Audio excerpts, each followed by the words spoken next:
बच्चों hello.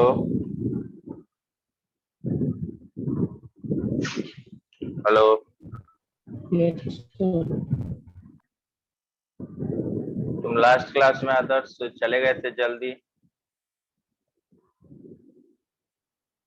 Sir last class में sir हम गाड़ी में थे सर, तो मेरा नेटवर्क इशू हो रहा था, आपका आवाज ही नहीं आ रहा था बिल्कुल, कुछ समझ ही नहीं आ रहा था क्या बोल। अच्छा अच्छा, चलो अब आ गए हो ना घर पर। नहीं सर, घर तो नहीं है, लेकिन ऐसे जगह आ गया जहाँ पर नेटवर्क है। अच्छा चलो ठीक।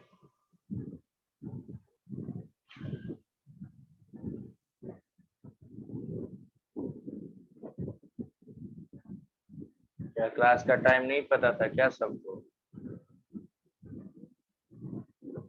अभी तो सर मैसेज किए थे अभी तुरंत की, मतलब ज्वाइन करने के लिए, तो हम तो आ गए सर मैसेज।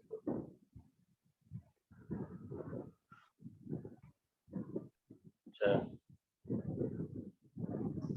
ये तब तक बैठे हो तब तक ये टॉपिक्स सारे लिख लो। सेकेंड चैप्टर का थर्ड पार्ट हम लोग स्टार्ट आज करेंगे, उसमें ये सारे टॉपिक्स कवर करने हैं। Dielectric, polar and non polar ठीक है मॉलिक्यूल्स। सर।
2-3 मिनट और वेट कर लेते हैं, उसके बाद से शुरू करते हैं, ठीक है।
सभी बच्चे आ गए?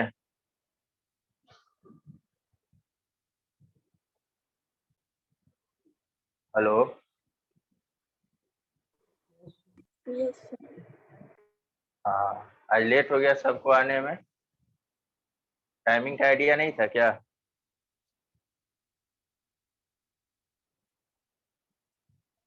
हेलो। ये जो टॉपिक्स आप लोगों को दिख रहा है पेज पे, इस टॉपिक को सबसे पहले नोट डाउन कर लीजिए। इसके अकॉर्डिंग ही हम लोग थर्ड पार्ट करेंगे। जैसा कि मैंने आप लोगों को बताया था कि introduction of dielectric in capacitor, यानी कि डाई इलेक्ट्रिक का इंट्रोडक्शन होगा किस में? कैपेसिटर में। कौन कौन प्रेजेंट है, एक बार अपना नाम बता देना तो। अंकिता। आदित्य। सर आगे और? अच्छा, चल।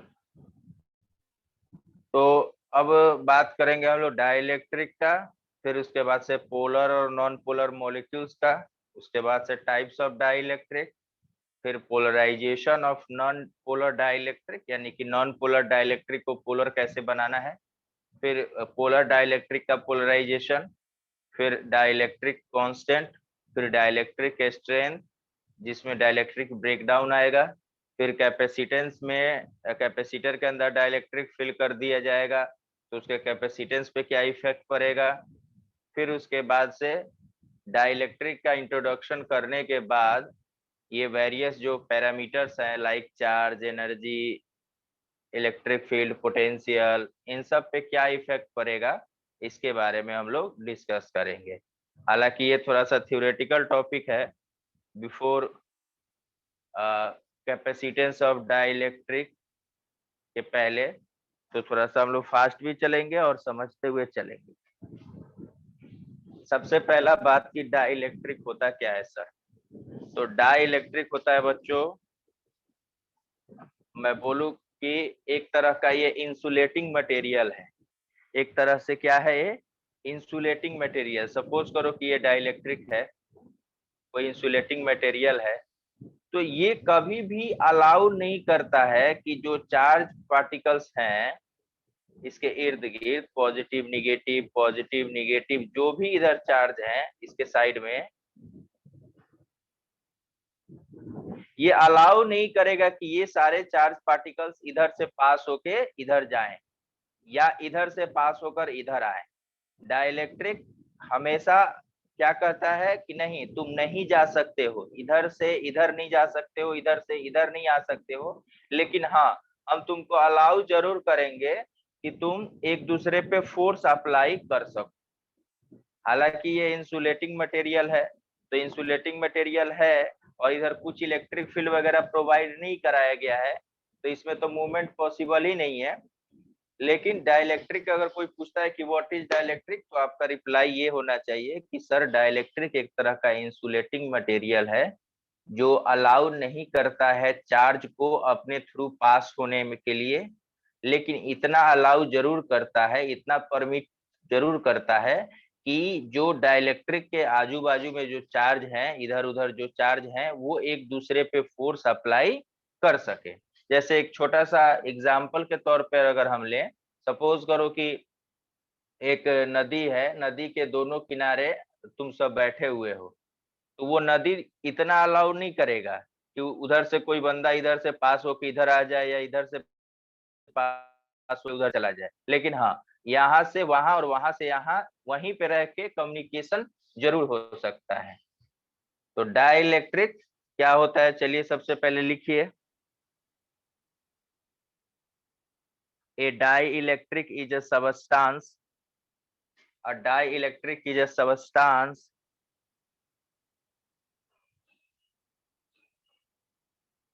which does not allow. A dielectric is a substance which does not allow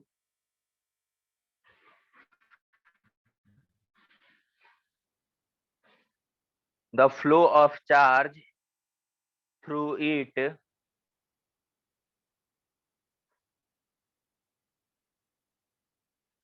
does not allow the flow of charge through it but permits them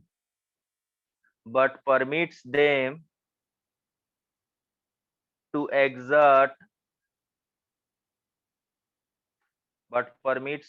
exert electrostatic forces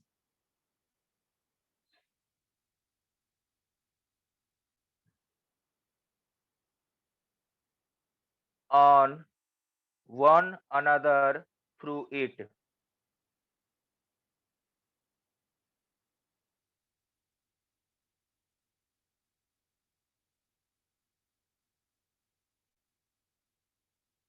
example में लिखिए glass, wax, air, would, rubber, etc.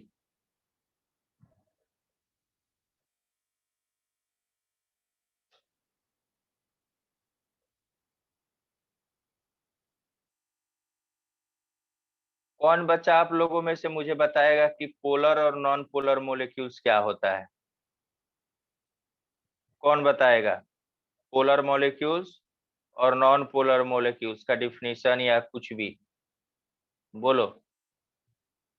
जितने बच्चे present हैं, अंकिता, आदर्श, अर्णव, आदित्य, इन चारों में से कौन बताना चाहेगा कि what is polar molecules and non polar molecule?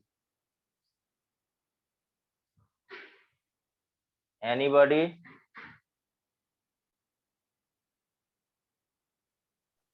Sir जिसके पास इलेक्ट्रिकल पोलैरिटी हो। अच्छा, तो वो पोलर हो गया, बहुत बढ़िया। नॉन पोलर के लिए क्या बोलोगी? जिसके पास नहीं हो। तो इलेक्ट्रिकल पोलैरिटी कैसा है?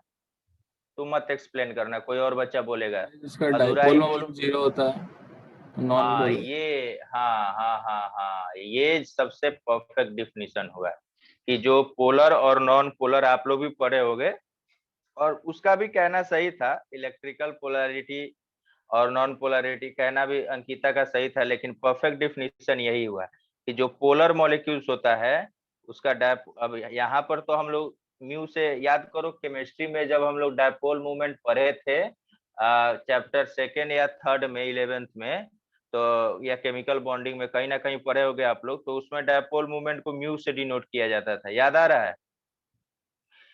तो अगर वो नॉट इक्वल टू 0 है, इसका मतलब कि ये पोलर है। अगर डायपोल मोमेंट 0 हो गया तो ये क्या कहलाएगा? Non polar. क्या कहलाएगा? Non polar. तो नॉन पोलर का मतलब होता है कि किसी तरह का कोई चार्ज उस पे नहीं है। एक समझने का एक छोटा सा एग्जांपल है। और पोलर का मतलब होता है कि उस पे चार्ज पार्टिकल्स है। हालांकि आप लोगों ने पढ़ा होगा, अगर आपको याद हो तो। मैं यहाँ पर पी से डिनोट करना नहीं चाह रहा हूँ, क्योंकि ये बात केमिस्ट्री की है, इसीलिए म्यू से डिनोट कर रहे हैं। तो आप लोगों ने वहां पे पढ़ा होगा ये mu is equal to Q into D, याद आ रहा है? जैसे HCl है, HCl है तो डेल्टा प्लस आएगा और इस पे क्या आ जाएगा? डेल्टा माइनस आ जाएगा। बोलो इन दोनों के बीच में कुछ सेपरेशन है कि नहीं है? है कि नहीं है? Yes sir. तो जब इन दोनों के बीच में सेपरेशन है, तो क्या इसका डायपोल मूवमेंट ये 0 हो सकता है? बोलो हाँ या ना। चार्ज है, यस और नो? Yes sir. और चार्ज के बीच का सेपरेशन है, तो दोनों कुछ ना कुछ वैल्यू है, तो म्यू कभी 0 हो सकता है? नो। और आपको ये बोलना होगा कि सर HCl तो हमारा पोलर मॉलिक्यूल्स है, तो इसका तो डायपोल मोमेंट 0 हो ही नहीं सकता है। बोलो हाँ या ना। Yes sir. जैसे NH3 है, तो NH3 पोलर होता है कि नॉन पोलर होता है? Non polar. ये भी पोलर होता है बाबू, याद करो। हम केमिस्ट्री नहीं पढ़ाना चाह रहे हैं, एक छोटा सा, क्योंकि हमें काम है इसीलिए इन सब चीजों का एग्जाम्पल दे रहे हैं। बहुत ज्यादा डिटेल में नहीं जाएंगे, क्योंकि इसके जाने के लिए आना भी तो चाहिए। तो कहने का मतलब ये है कि पोलर और नॉन पोलर मोलिक्यूल्स का एक छोटा सा डिफिनीशन जैसे समझेंगे तो बात समझ में आ जाएगी। नॉन पोलर क्या होता है? इसमें होता क्या है कि centre of mass of positive charge और centre of mass of negative charge एक दूसरे पे कोइंसाइड कर जाता है। अगर प्रॉपर डिफिनीशन पूछा जाए फिजिक्स के लैंग्वेज में कि नॉन पोलर मोलिक्यूल्स का क्या डिफिनीशन होगा, तो those molecules whose centre of mass of positive charge coincide with the centre of mass of negative charge. जब पॉजिटिव चार्ज और नेगेटिव चार्ज एक दूसरे पे कोइंसाइड कर जाएगा तो उनके बीच का सेपरेशन क्या होगा? जब पॉजिटिव और नेगेटिव चार्ज जीरो होगा, तो जैसे सेपरेशन जीरो हो गया तो इस फॉर्मूला से डायपोल मूवमेंट क्या आ जाएगा? जीरो आ जाएगा। तो जब डायपोल मूवमेंट जीरो आ गया तो वो क्या कहलाएगा? नॉन पोलर कहलाएगा। बोलो हाँ या ना। yes sir. पॉजिटिव और निगेटिव चार्ज के बीच में अगर सेपरेशन है, पहले से पॉजिटिव और निगेटिव चार्ज के बीच में सेपरेशन है, तो इसका डायपोल मूवमेंट कभी भी जीरो नहीं हो सकता है। तो ये कहलाएगा पोलर मॉलिक्यूल्स। तो पहले हेडिंग डालिए polar molecules.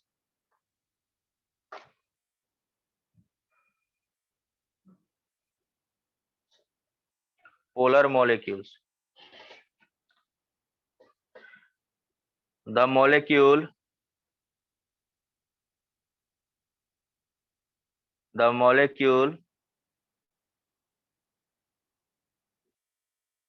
in which center of mass of positive charge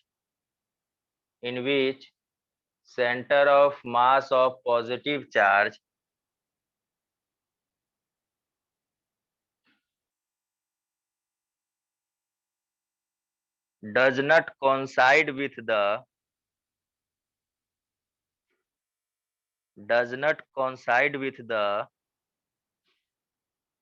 center of mass of negative charge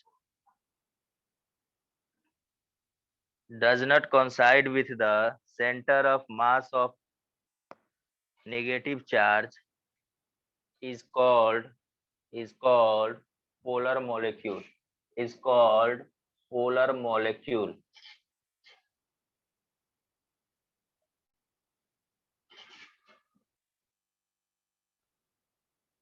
Is called polar molecule.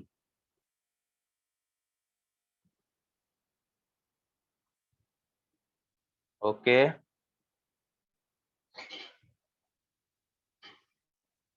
एक लाइन एरो डाल के लिखिए नेक्स्ट लाइन में, the dielectric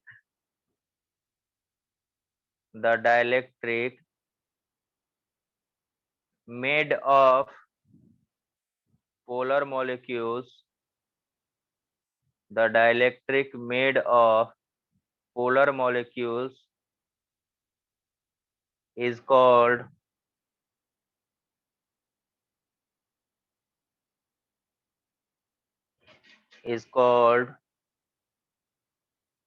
polar dielectric. Is called polar dielectric.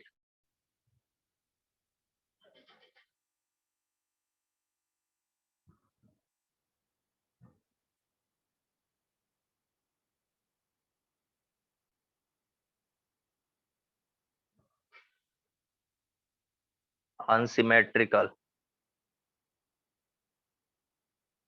shape. The polar dielectrics have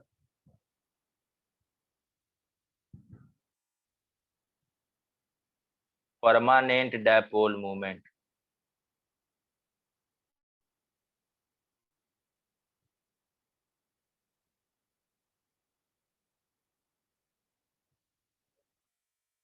example के तौर पे HCl लिख सकते हो, NH3 लिख सकते हो, CO लिख सकते हो, CH3OH लिख सकते हो, ETC। बोलिए यहां तक clear?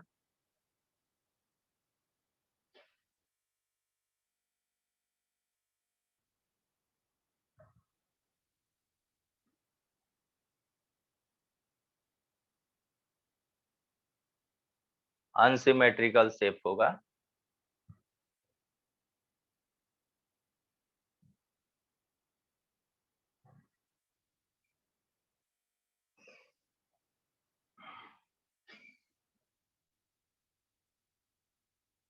the molecule in which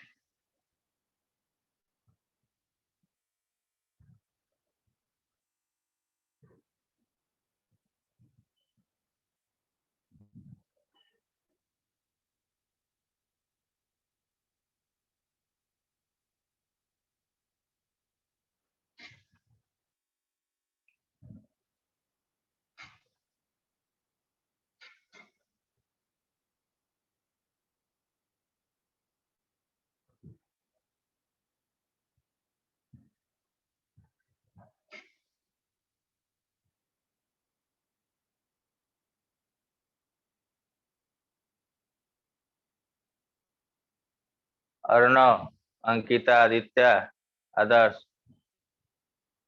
समझ में आ रहा है? Yes sir. ये याद करने वाला चीज ज्यादा है और इसमें तो हालांकि थोड़ा सा फास्ट चलाते और लिखवाते नहीं। अगर आप लोग ये बोलते कि सर आप समझा दीजिए, हम लोग ये सब चीज खुद से लिख लेंगे, लिखवाने वाला चीज हम लिखवा देते आप लोगों को, बाकी ये चीजें समझा देते तो थोड़ा सा फास्ट प्रोसेस हमारा चलता। तो आज ही थियरी कम से कम खत्म हो जाता, बट कोई नहीं, लिख के भी चलेंगे तो कोई दिक्कत नहीं।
हो गया sir.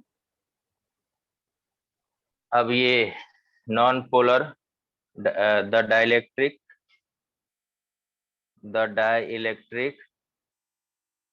which is made of non-polar molecules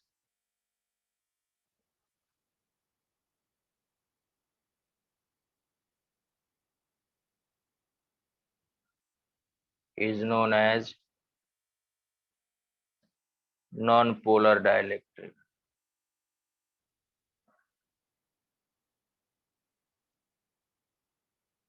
CO2 लिख लो, H2 लिख लो, O2 लिख लो,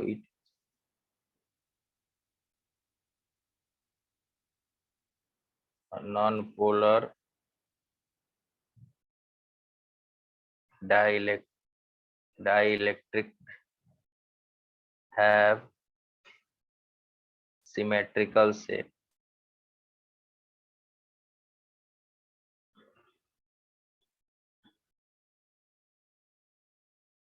Non-polar dielectric have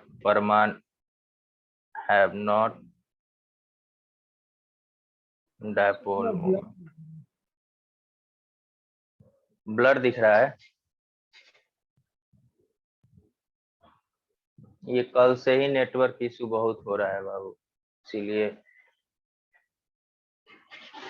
थोड़ा सा प्रॉब्लम हो रहा है।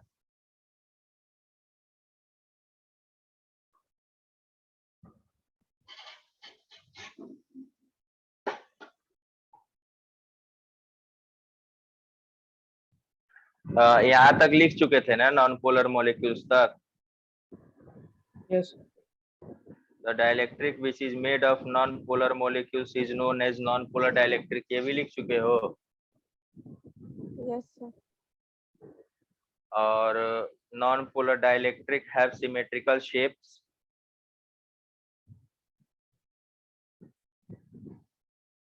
और उसके बाद है non polar dielectric have not dipole movement, permanent dipole movement नहीं होता है। इतना लिख लिए।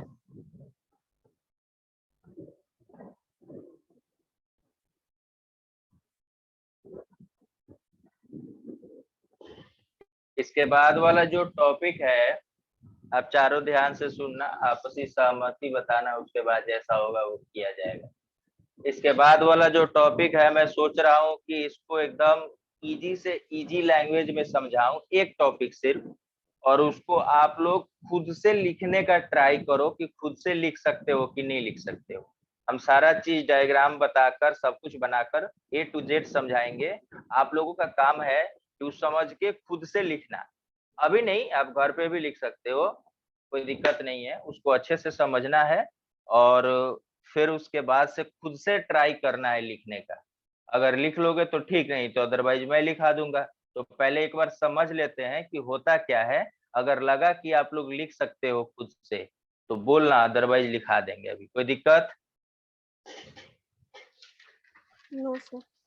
टॉपिक के अकॉर्डिंग हमारा क्या था कि पोलराइजेशन, यानी कि हमारे पास नॉन पोलर डाइलेक्ट्रिक है, कैसे एक्सटर्नल इलेक्ट्रिक फील्ड के इफेक्ट से हम उसको पोलर बना सकते हैं। टॉपिक पहले समझ में आ गया कि हमारे पास नॉन पोलर डाइलेक्ट्रिक है, कैसे उसको एक्सटर्नल इलेक्ट्रिक फील्ड में रख के उस डाइलेक्ट्रिक को पोलर बनाया जा सकता है।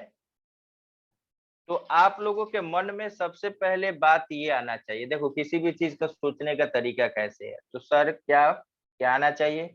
तो ये आना चाहिए कि सर नॉन पोलर डाइलेक्ट्रिक जो होता है उसका centre of mass of positive charge और centre of mass of negative charge दोनों कॉन्साइड एक दूसरे पे करता है। तो कॉन्साइड करने के वजह से उसका परमानेंट डायपोल मूवमेंट जीरो हो जाता है, यानी कि डायपोल मूवमेंट का वैल्यू जीरो हो जाता है, इसीलिए वो नॉन पोलर मोलिक्यूल डाइलेक्ट्रिक कहलाता है। ठीक है भाई, बहुत बढ़िया, बहुत अच्छा। अब पोलर सर वो होता है कि जिसमें centre of mass of positive charge does not कंसाइड with the centre of mass of negative charge. तो सर ये होता है पोलर का खासियत। यहाँ तक बोलो, सबसे पहले ये दो लाइनें जो मैंने बोली वो समझ में आया कि नहीं आया? Yes sir. ये लिखना नहीं है, ये मैं समझने का तरीका बता रहा हूँ। अगर किसी तरीके से इधर आ गए, मतलब जो पहला बताया उसके बाद अगर किसी तरीके से दूसरा वाला कंडीशन हम लोग फुलफिल कर दें तो हमारा नॉन पोलर डाइलेक्ट्रिक क्या कहलाने लगेगा? पोलर डाइलेक्ट्रिक कहलाने लगेगा। बात समझ में आया? सपोज करिए कि आपके पास दो ईंट है और दोनों ईंट को आप लोगों ने एक दूसरे के ऊपर रखा हुआ है, तो उसका डायपोल मूवमेंट जीरो है, इसीलिए वो पोलर कहला रहा है, वो सिस्टम नॉन पोलर कहला रहा है, सॉरी। लेकिन अगर किसी तरीके से उस दोनों ईंट के बीच में सेपरेशन ला दोगे तो क्या कहलाएगा? पोलर कहलाएगा। तो उन दोनों के बीच के सेपरेशन लाने के लिए पहला स्टेप अर्णव तुम क्या उठाओगे?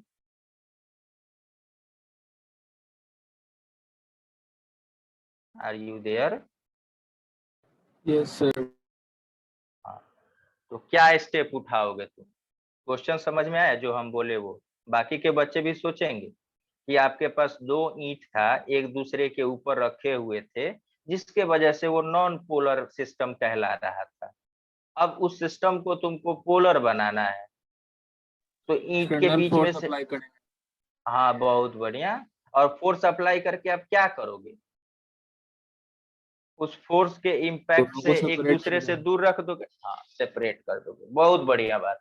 तो अब तुमको क्या करना है कि वही इलेक्ट्रिक फील्ड एक्सटर्नल फोर्स का काम करेगा और वहां पर उन दोनों चार्ज के बीच में सेपरेशन ला देगा, तो हमारा नॉन पोलर डाइलेक्ट्रिक पोलर हो जाएगा। कहानी का शुरुआत समझ में आ गया? स्टोरी आप लोगों को यस सर। कैसे लिखेंगे कि सर जो नॉन पोलर मॉलिक्यूल्स होता है उसका centre of mass of negative charge और पॉजिटिव चार्ज एक दूसरे पे कोइंसाइड करता है सर। बहुत बढ़िया बात कर रहा है, डायग्राम के थ्रू हम देख भी रहे हैं। बहुत ज्यादा डायग्राम बड़ा नहीं बनाएंगे, तो ऐसे बनाते चलेंगे तो पूरा पेज चलते जाएगा। अब ये एक दूसरे को कॉन्साइड किया है, ये नॉन पोलर मॉलिक्यूल्स है। ये कौन सा मॉलिक्यूल्स है सर? नॉन पोलर मॉलिक्यूल्स है, मतलब या डाइलेक्ट्रिक बोलो, नॉन पोलर डाइलेक्ट्रिक बोलो, मॉलिक्यूल्स बोलना ठीक नहीं है, नॉन पोलर डाइलेक्ट्रिक है। यहाँ एक्सटर्नल इलेक्ट्रिक फील्ड का वैल्यू 0 है, किसी तरह का कोई इलेक्ट्रिक फील्ड अप्लाई नहीं हुआ। जैसे एक्सटर्नल इलेक्ट्रिक फील्ड अप्लाई हुआ तो सिस्टम हमारा ऐसे हो गया।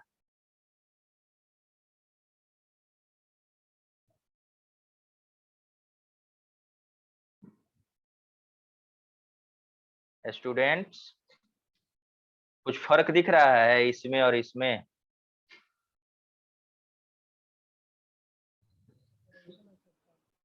Yes. यस सर देखो कुछ तो फर्क दिख रहा होगा, दिख रहा है ना? Charge separated. अब सेपरेटेड हो गया। तो ये कहानी कैसे हुआ, ये तो आपको डायग्राम बनाना ही होगा लिखते वक्त, बिफोर और आफ्टर का, जो आजकल चलता है कि पहले आप ये इस्तेमाल करते नहीं थे तो ऐसे लगते थे, अब इसके बाद आप ऐसे लगने लगे, तो ये बिफोर आफ्टर तो करना पड़ेगा आपको। अब सबसे पहली बात की क्या लिखेंगे कि वी नो डैट, लिखेंगे नहीं सुनेंगे, कि we know that in non polar dielectric center of mass of positive charge coincide with the center of mass of negative charge. Hence, non-polar dielectrics do not have permanent dipole moment. That's why it is non-polar. But when it is placed in an external electric field of strength E naught, then electric field exert electric forces on charge particles. Due to this, positive charge moves in direction of electric field and negative charge moves in direction opposite to the electric field. Hence, both charges are separated through a small distance. That's why its dipole moment becomes non-zero. Hence, non-polar dielectric becomes polar. अब ये hence thence हमने थोड़ा सा इधर उधर ज्यादा लगा दिया है, आप लोग अच्छे से इसको लिख सकते हैं इंग्लिश में, अगर आप लोग ट्राई करोगे तो। क्यों बोलो, ये बात लिख सकते हो कि नहीं? सबसे पहले क्या लिखना है, क्या बाबू? लिख लेंगे। सर टॉपिक टॉपिक का नाम हम दे रहे हैं polarization of non polar dielectric in an external electric field. Polarization of non-polar dielectric in an external electric field.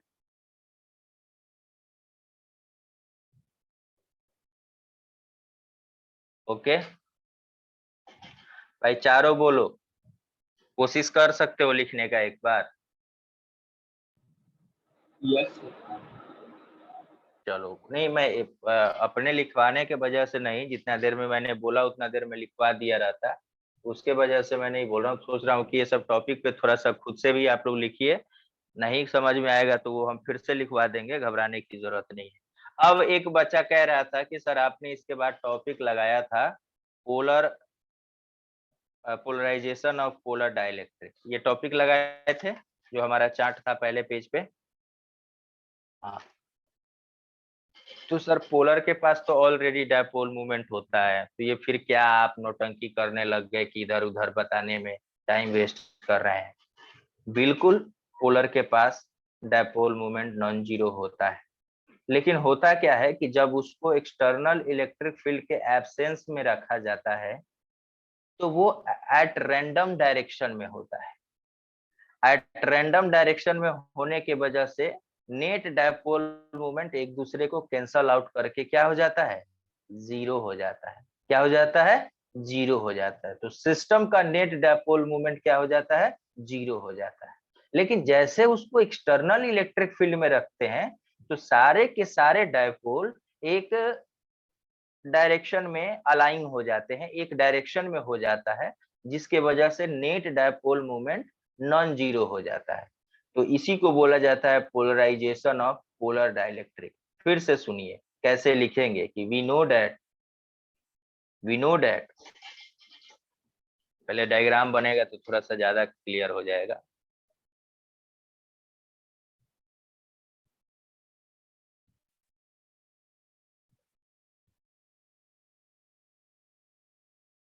Dipole movement तो है लेकिन एट रैंडम डायरेक्शन में है,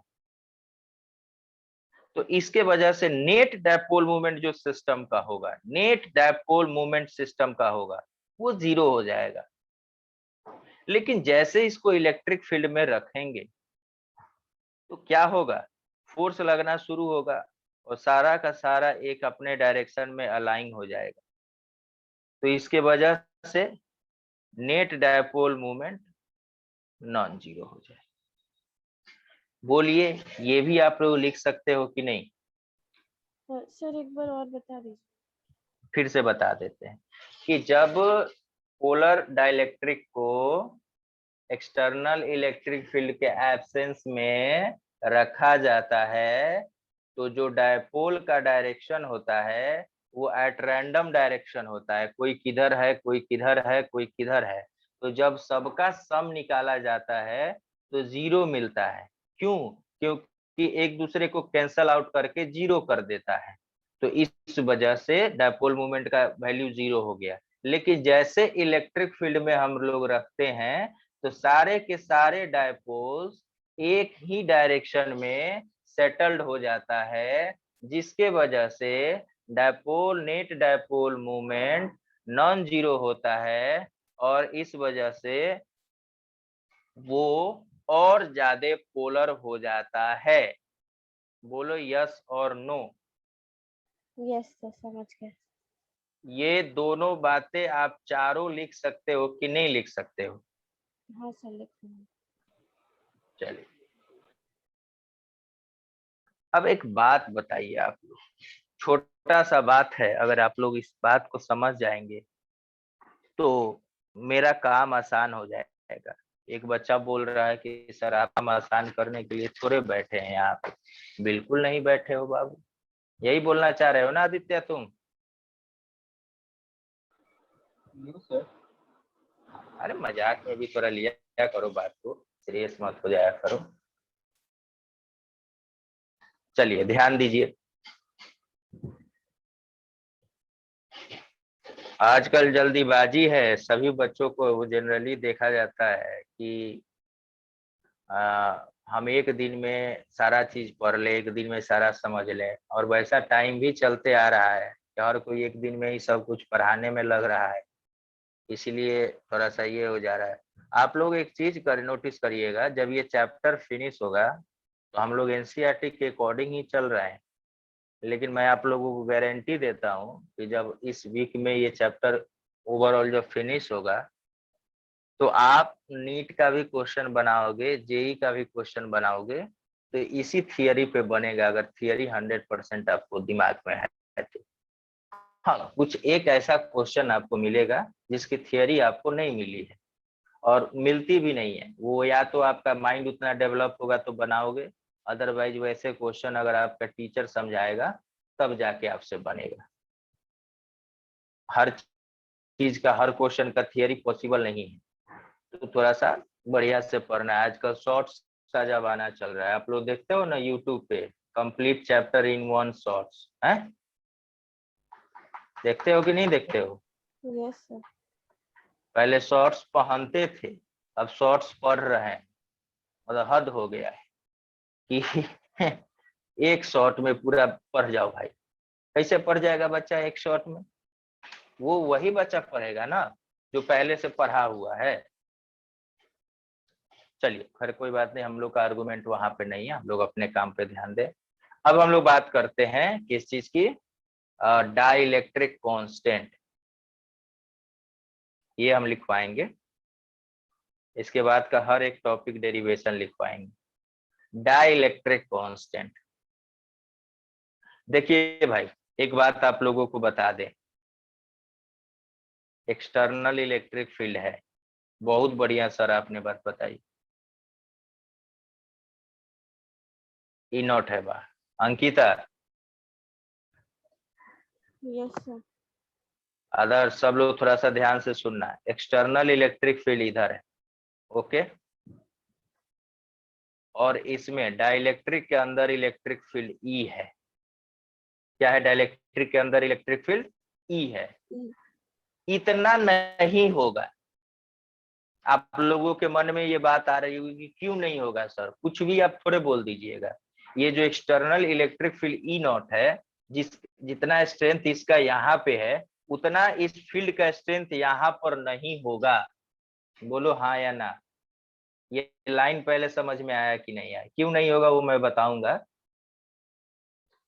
जैसे मान लो कि electric field, external electric field का वैल्यू है, अंकिता तुम्हें बताना है। एक्सटर्नल इलेक्ट्रिक फील्ड का वैल्यू है 20। एक्सटर्नल इलेक्ट्रिक फील्ड का वैल्यू है 20 न्यूटन पर कूलम। डाइलेक्ट्रिक के अंदर इसका वैल्यू हो गया 5 न्यूटन पर कूलम। किस फैक्टर से रिड्यूस हुआ? बोलो हाँ, कैसे? हाँ या ना नहीं पूछना। इस क्वेश्चन पहले समझ में आया कि नहीं आया ये बताओ। No sir. बाकी के बच्चों को समझ में आया कि नहीं आया? नहीं आया? बोलो यस और नो। बात फिर से बताएं। अब इसको एक एग्जांपल के तौर पे बताते हैं, ध्यान से सुनना। गेट के बाहर, आप जिस कमरे में हो उस गेट के बाहर इलेक्ट्रिक फील्ड की वैल्यू थी 20 न्यूटन पर कूलम है। गेट के बाहर इलेक्ट्रिक फील्ड की वैल्यू है 20 न्यूटन पर कूलम। और जिस रूम में आप अभी पढ़ रहे हो उस रूम में इलेक्ट्रिक फील्ड का वैल्यू है 5 न्यूटन पर कूलम। कितना फैक्टर से रिड्यूस हुआ बाहर और अंदर का इलेक्ट्रिक फील्ड?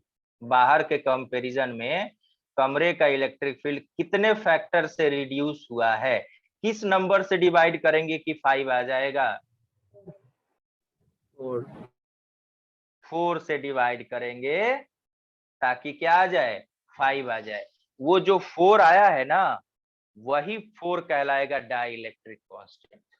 यानी कि एक ऐसा फैक्टर जिस फैक्टर से एक्सटर्नल इलेक्ट्रिक फील्ड का वैल्यू रिड्यूस हो जाए डाई इलेक्ट्रिक के अंदर, उसको हम लोग बोलते हैं dielectric constant. Dielectric constant, dielectric constant is the ratio of external electric field and electric field inside the dielectric material।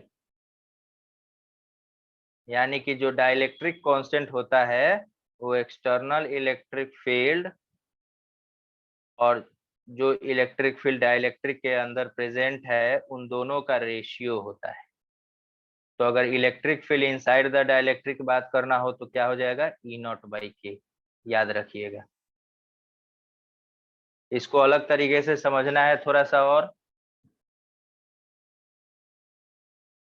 हालांकि आपसे डेफिनेशन पूछा जाएगा बट इसका काम बहुत यूज होने वाला है अभी थोड़े देर में। लेकिन इसको और तरीके से समझना चाहते हो सब? सर बाहर का जो इलेक्ट्रिक फील्ड रहेगा वो हमेशा ज्यादा होगा क्या? बिल्कुल ज्यादा होगा। डाइलेक्ट्रिक का काम ही है इलेक्ट्रिक फील्ड के स्ट्रेंथ को कम कर देना। अब इसको अलग तरीके से समझना चाहते हो लोग? पहले लिख लें। पहले लिख लो, बहुत बढ़िया। हालांकि आप लोग इस तरह का एग्जांपल एक दो देखे हो पीछे के टॉपिक्स में। आई होप ज्यादा प्रॉब्लम नहीं होगा।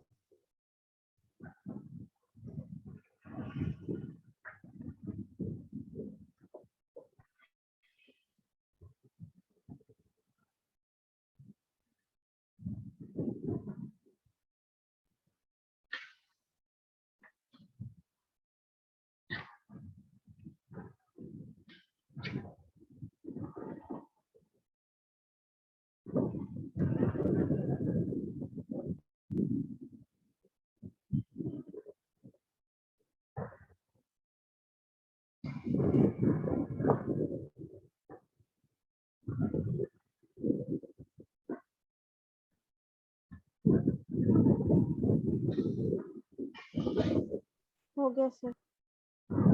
चलिए, हो गया तो बहुत अच्छा है। अब इसको कैसे करेंगे ये ध्यान में रखना है, कैसे समझना है।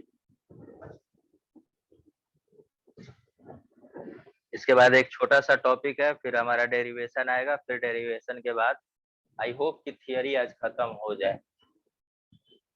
अच्छा, ये स्लैब है, डाइलेक्ट्रिक स्लैब है, ठीक है। इसको आप एक्सटर्नल इलेक्ट्रिक फील्ड में रख दिए। ओके, यहाँ तक क्लियर है? कोई यस दिक्कत? सर। No sir. अब ये ऐसा तो है नहीं कि इस डाइलेक्ट्रिक के अंदर चार्ज नहीं है। ये एक्सटर्नल इलेक्ट्रिक फील्ड जो होता है ना, उसका स्ट्रेंथ ज्यादा होता है, तो वो इफर्ट फोर्स ज्यादा लगाता है। तो इसके फोर्स लगाने की वजह से जो चार्जेज हैं, वो कुछ चार्जेज, पूरा नहीं लेकिन कुछ एक चार्जेज उठ के इलेक्ट्रिक फील्ड के डायरेक्शन में आ जाएगा, और कुछ एक चार्जेस यहाँ पे निगेटिव में आ जाएगा, ठीक है। तो आप सबको पता है कि सर पॉजिटिव से निगेटिव के तरफ, पॉजिटिव से निगेटिव के तरफ एक नया इलेक्ट्रिक फील्ड इंड्यूस होगा। तो अब कितना इसके अंदर इलेक्ट्रिक फील्ड बच गया? ई नॉट माइनस ई इंड्यूस। तो ये जो इलेक्ट्रिक फील्ड है वही ये है। ये जो अंदर डाइलेक्ट्रिक का ये इलेक्ट्रिक फील्ड है, यही है। कुछ लोग बोलेगा कि सर इसका प्रॉपर डिफिनीशन तो ये होना चाहिए, बिल्कुल होना चाहिए। क्लियर हुआ? समझ में आया?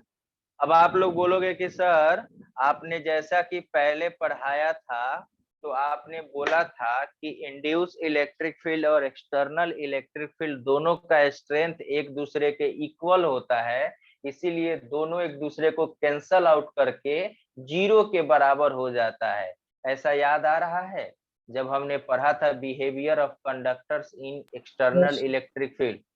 यस आप सर। लोगों के मन में, किसी भी एक बच्चे के मन में ऐसा क्वेश्चन आया कि सर जीरो क्यों नहीं हुआ? हाँ सर। हाँ, इसलिए नहीं हुआ बच्चों, क्योंकि वहां पे कंडक्टर था। क्या था? कंडक्टर था। तो कंडक्टर की चार्जेस ऑलरेडी क्या होते हैं? फ्री होते हैं। तो सारे के सारे पॉजिटिव चार्ज राइट वाले फेस पे चला गया था, और सारा का सारा निगेटिव चार्ज लेफ्ट वाले फेस पे चला गया था। तो जिसके वजह से जो नया इलेक्ट्रिक फील्ड इंड्यूस हुआ था, उसका स्ट्रेंथ उतना ही था जितना एक्सटर्नल इलेक्ट्रिक फील्ड का था। बात समझ में आया? और यहाँ पे हम डाइलेक्ट्रिक मटेरियल की बात कर रहे हैं। Dielectric material is not a conductor, it is a type of insulator. बात समझ में आया? It is a yes type of insulator. तो उतना चार्जेज उठ के चले जाए टोटल के टोटल, ये पॉसिबल नहीं है। उतना एनर्जी, उतना टेम्परेचर, उतना इलेक्ट्रिक फील्ड प्रेजेंट कराना हमारे बस की बात, मतलब हमारे बस की बात नहीं, ये नॉर्मली इस बस की बात नहीं है। तो कोई अगर पूछता है या आपके मन में भी ऐसा कुछ क्वेश्चन आए, तो आपको समझ में आ गया, तो आप प्रॉपर डिफिनीशन डाइलेक्ट्रिक का ये हुआ। हालांकि जो हमने डिफिनीशन लिखा है वही लिखना है बोर्ड में, और ये लिख देना है। कोई दिक्कत?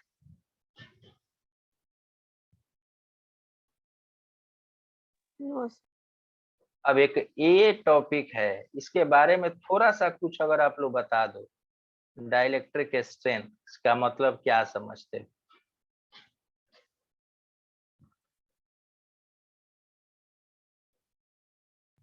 डाइलेक्ट्रिक का स्ट्रेंथ किस पे डिपेंड करेगा? हाँ, बहुत बढ़िया।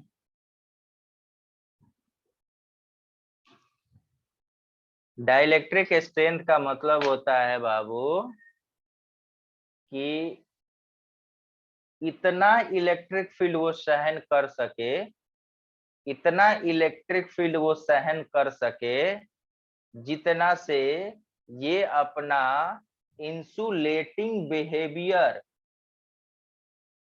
ना खोने लगे। जैसे सपोज करो कि कहते वो लोग यार तुम मेरे स्ट्रेंथ का ना एकदम पेशेंस का ना क्या बोलते हैं एग्जाम क्या बोलते हैं पेशेंस का क्या ले रहे हो टेस्ट कर रहे हो तो उसमें आप लोग क्या बोलते हो कि अब हद हो गई अगर इसके बाद अगर कुछ बोल दिए ना तो पकड़ के थुथुरा आपका पूछ देंगे इस टाइप का लैंग्वेज यूज होता है अपने यहाँ होता है ना अदर्स तो वो स्ट्रेंथ यानी कि डाइलेक्ट्रिक स्ट्रेंथ का मतलब होता है कि डाइलेक्ट्रिक का स्ट्रेंथ इतना इलेक्ट्रिक फील्ड को वो सह सके जिसके वजह से वो अपना पहचान ना खोए यानी कि अपना इंसुलेटिंग बिहेवियर ना खोए तो उसको बोला जाता है dielectric strength the maximum electric field that can exist लिखना नहीं है the maximum electric field that can exist in dielectric without causing of breakdown of its insulating property is called dielectric strength of the material. अब आप लोगों के मन में एक बात आया होगा कि ये सर ब्रेकडाउन का क्या खेला है आया मन में बात कि ये ब्रेकडाउन क्या है आया मन में यस तो बच्चों ब्रेकडाउन वो होता है ठीक है ना कि जैसे आप किसी डाइलेक्ट्रिक मटेरियल मतलब आप इंसुलेटिंग मटेरियल को एक्सटर्नल इलेक्ट्रिक फील्ड में ले जाकर रखते हो जैसे डाइलेक्ट्रिक मटेरियल को एक्सटर्नल इलेक्ट्रिक फील्ड में ले जाकर रखते हो वो मटेरियल कंडक्टर की तरह बिहेव करने लगने लगता है तो उसी को बोला जाता है ब्रेक डाउन ऑफ डाइलेक्ट्रिक क्या बोला जाता है ब्रेक डाउन ऑफ डाइलेक्ट्रिक लोग पूछता है कि और ना उसका ना ब्रेक डाउन हो गया उसके बाद से ब्रेक डाउन मतलब उसने पेशेंस बनाकर रखा रखा और अचानक रोने लगा अचानक क्या करने लगा रोने लगा तो लोगों ने बोलता है कि यार उसका ब्रेक डाउन हो गया तो वही चीज है कि एक्सटर्नल इलेक्ट्रिक फील्ड के प्रेजेंस में जब कोई डाई इलेक्ट्रिक मटेरियल अपना इंसुलेटिंग बिहेवियर को खोने लगता है उसको बोला जाता है ब्रेक डाउन क्लियर हुआ या नहीं हुआ किसी को कुछ पूछना है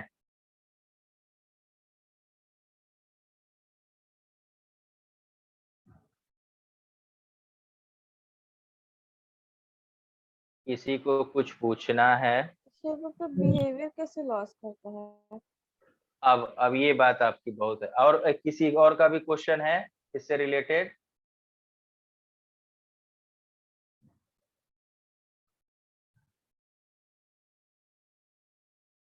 सो रहा है सब क्या भाई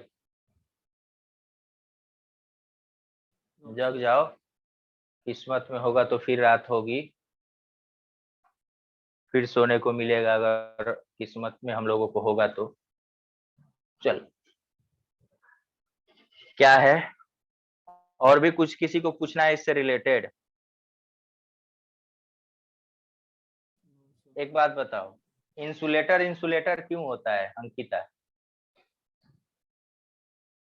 क्योंकि उसके पास कोई फ्री चार्ज नहीं होता है हाँ जैसे उसके पास फ्री चार्ज होने लगेगा तो वो इंसुलेटर किस में बदलने लगेगा कंडक्टर में कंडक्टर में बदले जब very high strength of electric field apply करो very high strength of electric field तो वो इलेक्ट्रिक फील्ड चार्ज पे फोर्स लगाएगा यस जब फोर्स लगाएगा तो धीरे धीरे जो चार्जेज होंगे वो अपने पेरेंट एटम से क्या होने लगेंगे डिटैच्ड होने लगेंगे क्या होने लगेंगे डिटैच्ड होने लगेंगे और डिटैच्ड होने की वजह से वो चार्जेस क्या होने लगेंगे धीरे धीरे फ्री होने लगेगा और फ्री जैसे होने लगेगा तो वो जो एक इंसुलेटिंग डाइलेक्ट्रिक था वो अब किसके तरह बिहेव करने लगेगा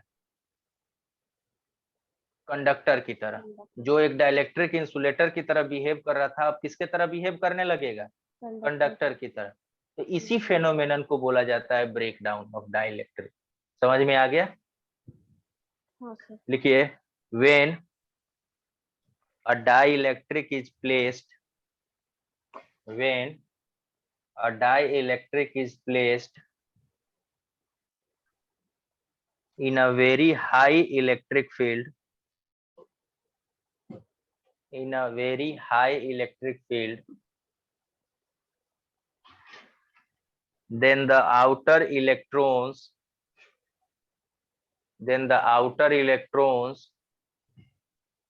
may detached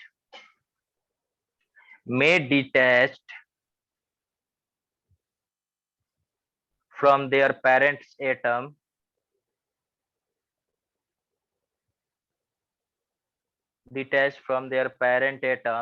full stop.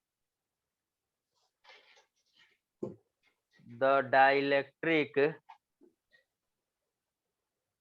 then behaves like a conductor.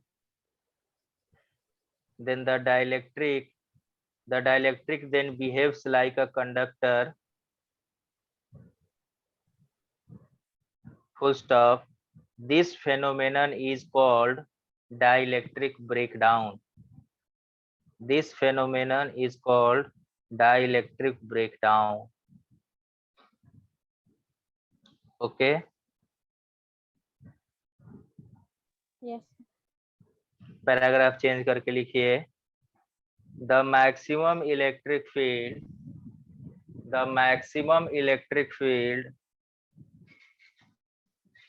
that can exist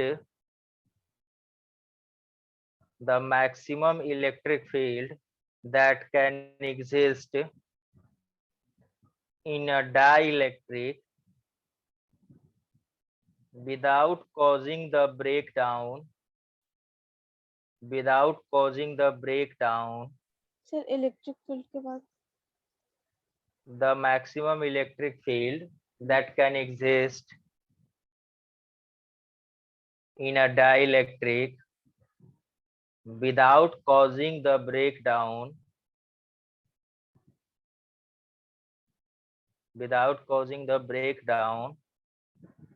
of its insulating property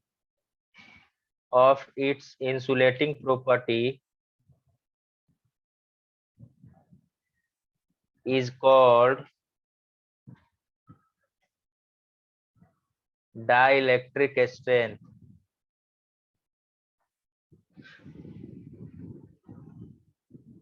आज क्लास में एनर्जी कम फील हो रहा है, बिना मन के बैठे हो सब क्या?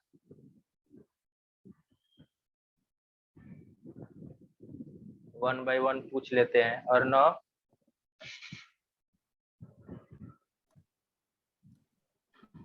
नेटवर्क इशू थोड़ा ज्यादा रह रहा था। अच्छा, नहीं क्लास में आप लोग एनर्जेटिक रहिए, भले हम लोग 4 ही टॉपिक पढ़ेंगे, कोई जल्दबाजी नहीं करना है कि आज ही खत्म हो जाए। एनर्जेटिक रहिए एकदम क्लास में। आप लोग क्वेश्चन पूछते हो तो हमको भी पढ़ाने में मजा आता है। बीच बीच में जब आप लोग क्वेश्चन पूछते हो कि सर ये कैसे हुआ, ऐसे हुआ, वैसे हुआ, तो हमको भी थोड़ा सा एक्सप्लेन करने में मजा आता है। जब आप लोग एकदम शांत रहने लगते हो, जैसे कि आज थोड़ा सा हमको ये फील हुआ, इसीलिए मैंने आप लोगों से पूछ लिया कि तो हाफ टॉपिक से ही क्वेश्चन पूछते हो, बहुत अच्छा करते हो लोग, लेकिन थोड़ा सा एकदम एक्टिव रहना है। थोड़ा समझ में भी आ गया तो एक बार पूछ लेना है कि हाँ सर कैसे। अब उस पर ज्यादा स्टिक नहीं हो जाना है। अब हमने भी बोल दिया, समझ में आ गया तो निकल। इससे क्या होता है ना, एक तो हम लोग वर्चुअली पढ़ रहे हैं, और सबसे बड़ी बात है कि तुम अपने घर पे बैठे हो, हम अपने घर पे बैठे हुए हैं, तो एक दूसरे से वैसे इंटरेक्शन हो नहीं रहा है, तो एक आलसपन का बात रहता है। बेंच पे बैठ के पढ़ना और बेड पे बैठ के पढ़ना, इन दोनों में डिफरेंस होता है। या व्हाइट बोर्ड पे पढ़ाना या ऐसे जूम के थ्रू कॉपी पे पढ़ाना, इन दोनों में कहीं ना कहीं कंफर्टेबिलिटी का फैक्टर आ जाता है, तो थोड़ा सा हम लोग का मन आलसपन से भर जाता है। अब जैसे क्या है कि अगर क्लास आना हो तो हम लोग अच्छे से रेडी सेडी होके क्लास आएंगे, हैं, थोड़ा सा नहा लेंगे ताकि मन फ्रेश रहे, अच्छा ढंग से रेडी होके आएंगे। लेकिन वही अभी घर से पढ़ रहे हैं तो क्या हो रहा है कि जे जैसे है वैसा ही बैठ के पढ़ने लगा। किस अवस्था में है, किस अवस्था में नहीं है, कोई किसी को देखने जा नहीं रहा है। वही वाला ऐड हो गया कि नीचे आदमी कुछ भी पहना है, ऊपर शर्ट डाल के टाई लगा के मीटिंग अटेंड कर लिया आजकल। तो एक फनी वे में है, बट ये रहता है। इन सब चीजों के फैक्टर से हम लोगों को थोड़ा सा निकलना है, और फिर तो मस्ती मजाक तो पूरा एकदम भरा पड़ा है। जब थोड़ा सा सिलेबस कंट्रोल में आ जाएगा ना, लगेगा कि नहीं अब सिलेबस थोड़ा सा इजी हो गया, अब लग रहा है कि मेजर बड़ा बड़ा सा टॉपिक हमारा चैप्टर निकल गया, तो अपने आप चीजें लाइटर नोट पे आ जाएगी। अभी जो आप लोग को लग रहा है कि ज्यादा चल रहा है या ज्यादा हो जा रहा है, तो वो चीजें अपने आप लाइटर नोट पर आ जाएगा। लेकिन हम लोग ये नहीं सोच के चल सकते हैं कि भाई कुछ नहीं, अभी हम लोग टालते हैं, अब बाद में जब ऑफलाइन क्लासेज स्टार्ट होने लगेगा तो हम लोग थोड़ा सा अपना स्पीड बढ़ाएंगे, एनर्जी बढ़ाएंगे तो मेंटेन कर लेंगे। ऐसा नहीं सोच के चला जा सकता है, क्योंकि कल का कोई नहीं जानता है क्या हो जाए। ठीक है ना?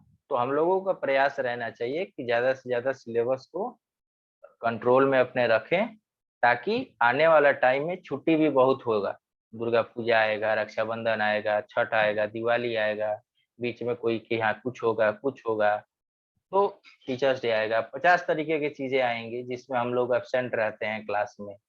तो उन सब चीजों से हमारा पढ़ाई आगे चल के थोड़ा बहुत डिस्टर्ब होगा। तो उस चीज से बचने का तरीका क्या है कि सर अभी से ही हम लोग स्टार्ट कर देते हैं। दूसरा बात कि हम लोग ज्यादा हंस बोल भी नहीं सकते हैं।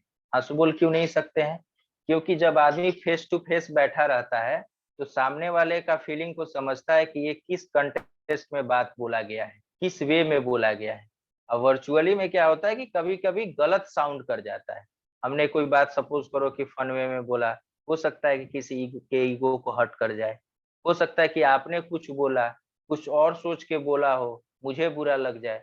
तो बहुत सारा चीज इसमें सोच समझ के चलना पड़ता है कि ऐसा ना हो। और जब आपस में दोस्त बैठ के बात करते हैं तो समझ में आता है कि ये कैसे सोच के बोला है, क्या बोला है, क्या नहीं बोला है। तो इन सब चीजों का फर्क पड़ता है।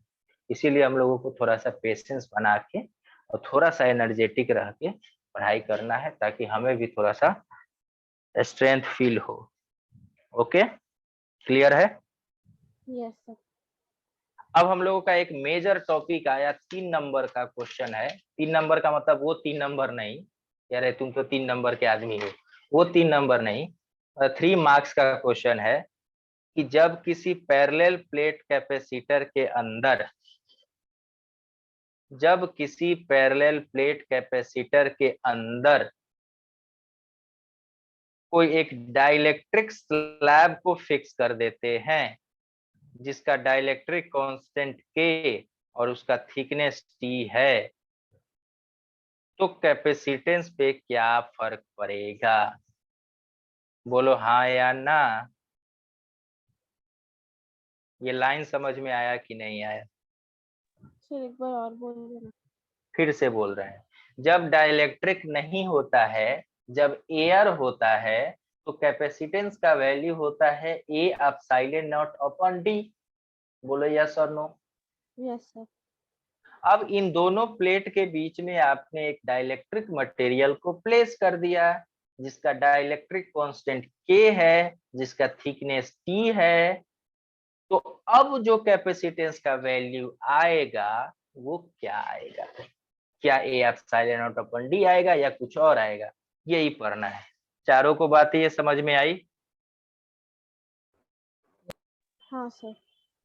अच्छा एक बात मुझे बताना, इन दोनों प्लेट के बीच का सेपरेशन कितना है? D है। इसका थिकनेस कितना है स्लैब का?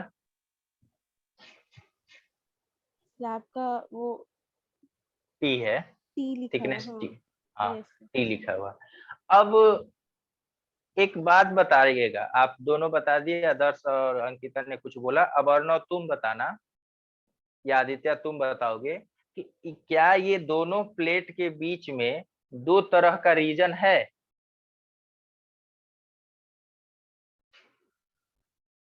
दोनों प्लेट के बीच में दो तरह का रीजन है, यस और no?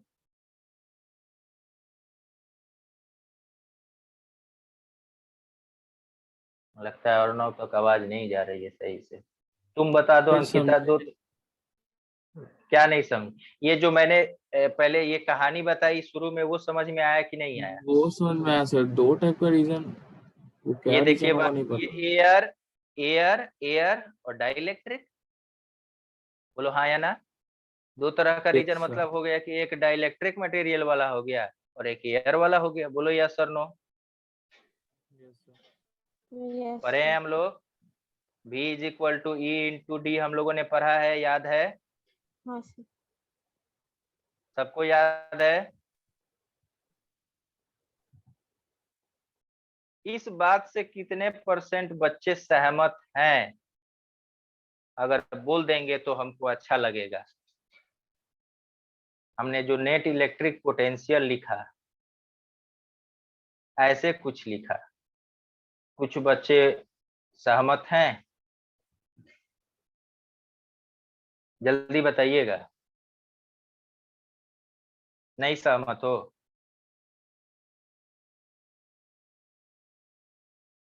Yes sir. Dielectric material के अलावा जो स्पेस बचा है वो कितना स्पेस बचा है? D माइनस टी बचा है। हाँ सर। और D माइनस टी के रीजन में external electric field E not present है। बोलो यस और नो। Yes sir. तो उसके लिए पोटेंशियल इतना हो जाएगा। हाँ सर। डाइलेक्ट्रिक के अंदर इलेक्ट्रिक फील्ड कितना होता है? E नॉट बाई के होता है। ये इस E का वैल्यू E नॉट बाई के होगा। हाँ सर होगा। इसका सेपरेशन कितना है? T है। ये बोलो समझ में आ गया? Yes sir. सर बाकी के बच्चे मतलब जीरो दिया है ना, तो सब जीरो हो जाएगा। नहीं, सब जीरो। E नॉट बाहर में जीरो होता है, अंदर में जीरो ओ, कहाँ होता है बाबू? अच्छा। Electric field inside the capacitor कहाँ जीरो होता है? बोलो यहाँ तक क्लियर हुआ कि नहीं हुआ? यस सर हो गया। इसको ऐसे लिख सकते हैं, आदर्श। Yes yes sir. ये E नॉट के जगह पे ऐसे लिख सकते हैं और नो।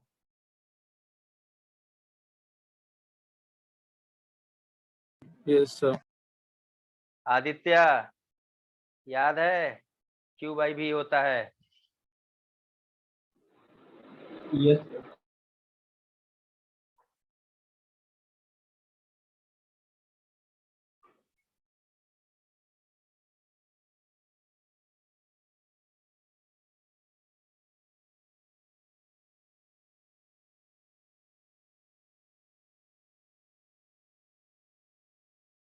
आ गया कैपेसिटेंस का वैल्यू?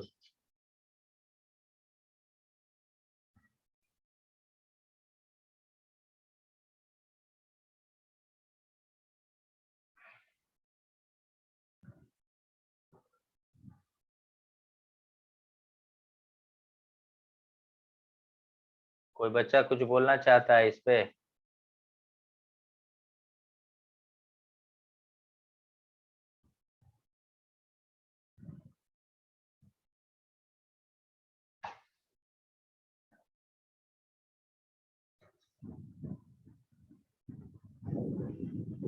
समझ गया सर। एक बार समझ लीजिए, स्क्रीनशॉट इसका ले लीजिएगा लोग, इसका बाद में लिखिएगा लोग, इसके आगे थोड़ा सा कुछ करना है।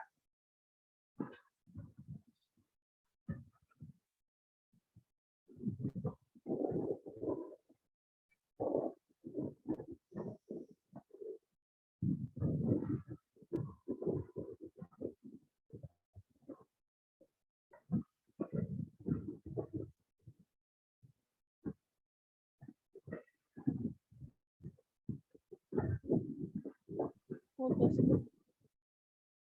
क्लियर है सबका? तो हमेशा इस क्वेश्चन पे आपको न्यूमेरिकल नहीं आता है, मैं टर्न कर रहा हूँ।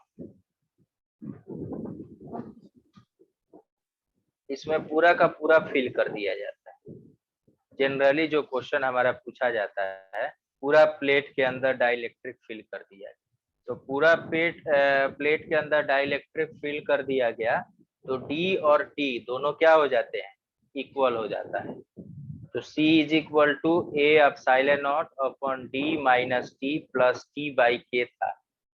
तो A epsilon naught D minus D plus D upon K, एक D से एक D कैंसिल आउट हो जाएगा, K ऊपर चला जाएगा, A epsilon naught upon D। तो जो C डैश होता है वो K टाइम्स ऑफ C हो जाता है। जब कभी भी स्लैब का थिकनेस विकनेस की बात ना हो, सिर्फ डाइलेक्ट्रिक कांस्टेंट की बात हो, तो फॉर्मूला ये होगा, अप्लाई होगा। क्लियर है? डी दूसरा बार कहाँ से आ गया? दूसरा बार कहाँ से आ गया? जब पूरे प्लेट के अंदर इंसुलेटिंग मटेरियल फिल कर दोगे तो स्लैब का थिकनेस सेपरेशन के बराबर होगा कि नहीं होगा? बोलो हाँ या ना। जब completely Yes, sir. Dielectric material fill कर दिया गया तो जो डाइलेक्ट्रिक स्लैब का थिकनेस है वो प्लेट्स के सेपरेशन के इक्वल हो जाएगा।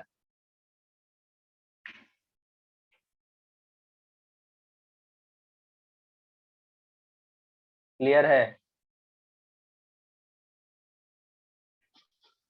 Yes, sir.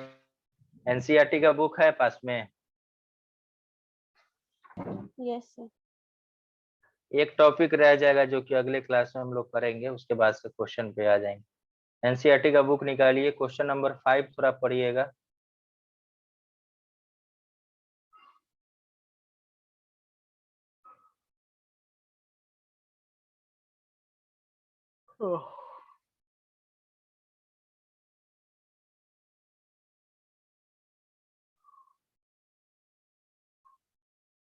और करके दिखाइए तो कितना होगा।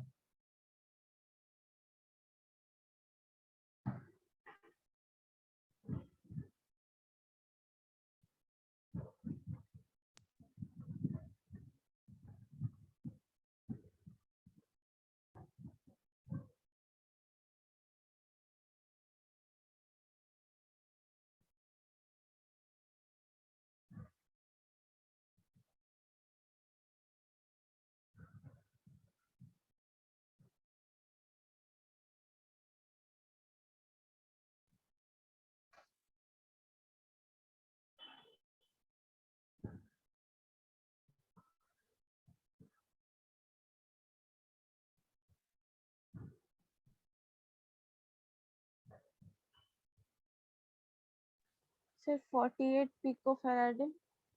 कैसे? थोड़ा सा क्योंकि पढ़ लो बाबू, हम्म, पढ़ लो अच्छे से एक बार और क्वेश्चन को। अच्छा सर। कोई जल्दीबाजी नहीं है।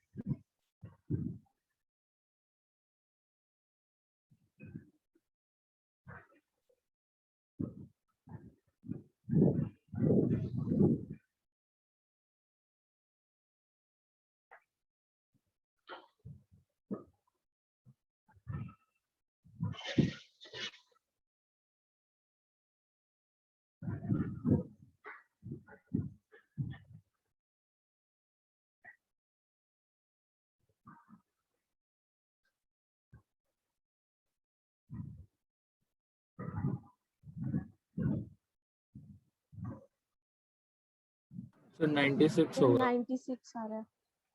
Very good. अब एक बात बताइए, एक क्वेश्चन एक्सरसाइज के इस चैप्टर का बच रहा है, एक क्वेश्चन, वो भी मैं बता दे रहा हूँ कि कौन सा क्वेश्चन है, और आप लोग को बनाना नहीं है। आप लोग मुझे पता है बना लोगे, लेकिन अभी नहीं बनाना है।